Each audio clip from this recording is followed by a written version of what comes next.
প্রত্যেক বছরের মতো এবছর দাদার বিবাহবার্ষিকীটা খুব ভালো করেই কেটেছে। অ্যাকচুয়ালি এটা একটা পাড়ার দাদা, আর এই দাদাটার সাথে আমার খুবই ভালো সম্পর্ক। তাই এই দাদাটা প্রত্যেক বছর আমাকে ডাকে। তো সেই মতো তাড়াতাড়ি হসপিটাল থেকে বাড়ি ফিরে এলাম।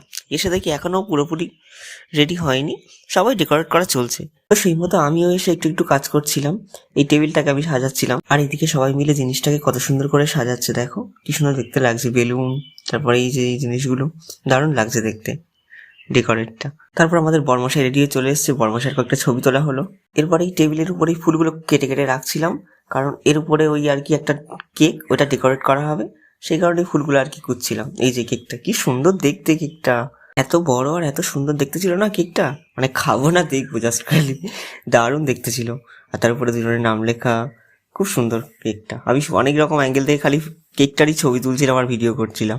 তারপর ফাইনালি দুজনে রেডি হয়ে গ্র্যান্ড এন্ট্রি নিল, যেমনভাবে বলেছিল সবাই ঠিক সেইভাবেই ঘর থেকে বেরোলো। তারপর এবার মালা বদল শুরু হলো আস্তে আস্তে, যেমনটা হয় আরেকবার নতুন করে বিয়ে করা, মালা বদল, 7 বার মালা বদল। তারপর সিঁদুর পরানো হলো। সিঁদুর পরাতে গিয়ে কতক্ষণ কপালে এইভাবে হাতটা ধরে রাখা, মানে ছবি তোলার পোজ দিতে হবে না, ওই কারণে। এরপর সবাই মিলে এক এক করে গিফট দিতে শুরু করলো। আর তারপরেই খাওয়া দাওয়া শুরু হয়ে গেল। বেশি কিছু আইটেম করেনি, হালকার উপর দিয়েই করেছে, ভালো লেগেছে।